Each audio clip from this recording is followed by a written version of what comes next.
This is the story of my dad and his journey from living and growing up in India to settling in the United States. My dad was born in Mumbai, Maharashtra to my grandparents, Padrika and Jaswant Modi, whom I call Dada and Dadi. He grew up on the suburb of Mumbai called Villa Parla, which was a strong base of Marathi and Gujarati population. He eventually married my mom and now leads a happy life with my mom, my sister, and I.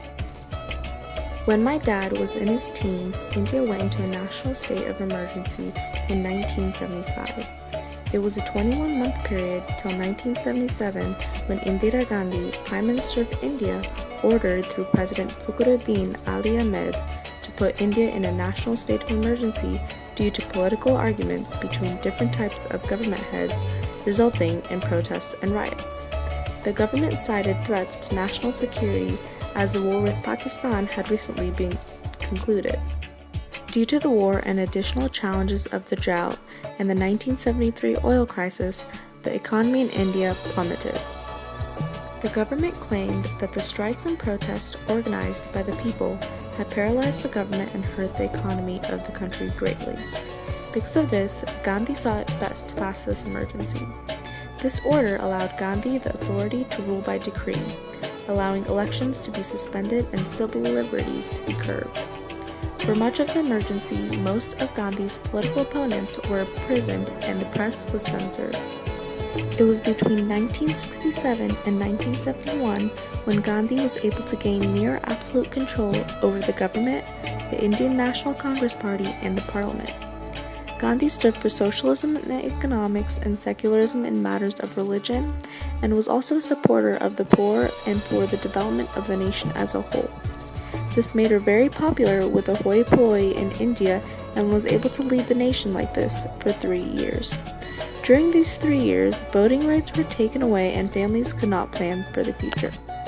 This impacted my dad and his family because my dad was in his teens and he had to think about what he wanted to do for his career and where he wanted to go.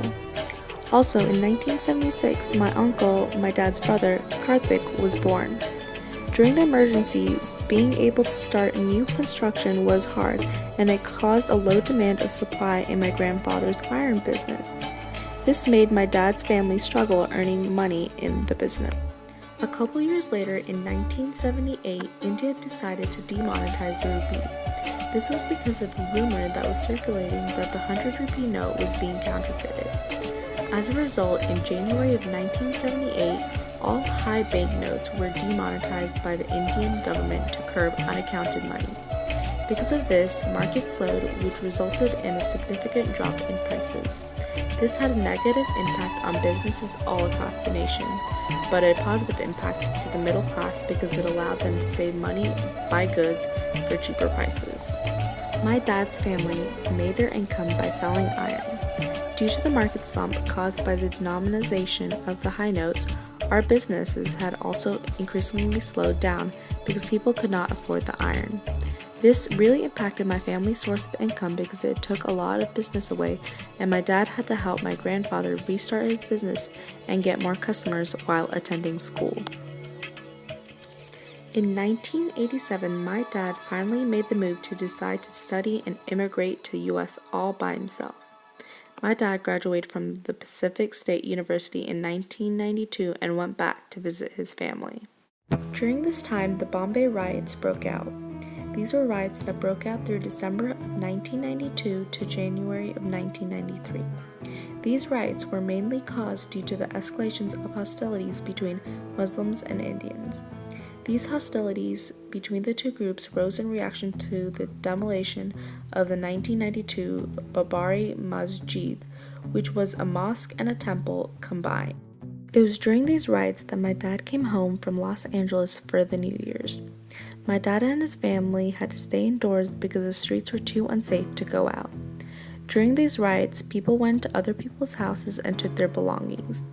My dad originally came to India for a couple of weeks, but because of these riots, my dad stayed back in India for 2 months to help his family recover from the damage and money lost during the riots. It was during this time that my dad went to go see prospective wives to marry, and he met my mom. They ended up getting married on December 26th of that year. They got married, and my mom and dad both settled down in Anaheim, California.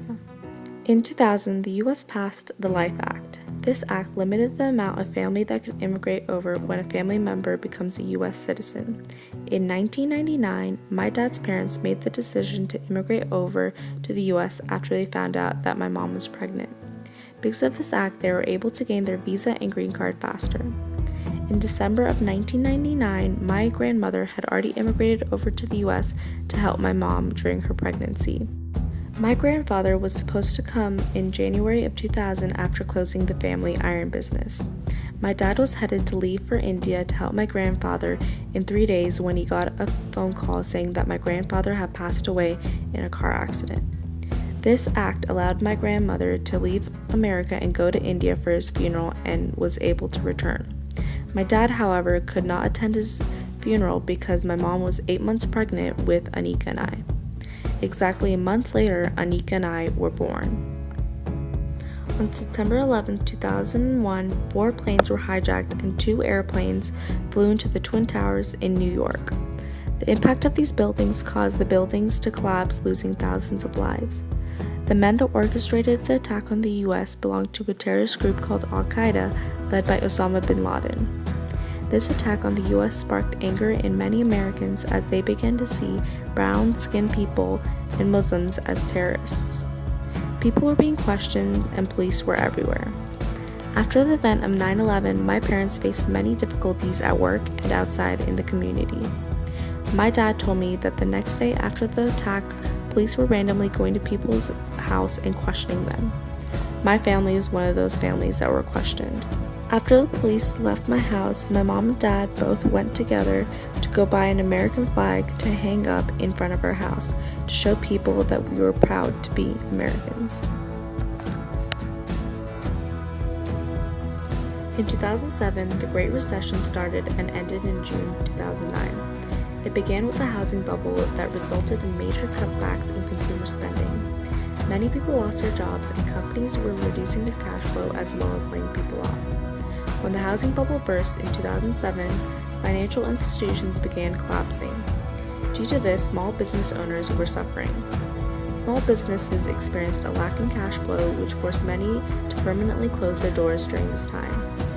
The recession affected my dad greatly because my dad started up his own company in 2007 called Hollywood Party Rental Kings, which catered for events like birthdays, weddings, and anniversaries. In 2010, due to the loss in customers, my dad was forced to close his business down. My dad is currently enjoying his life and partaking in new events in history. Thank you for listening.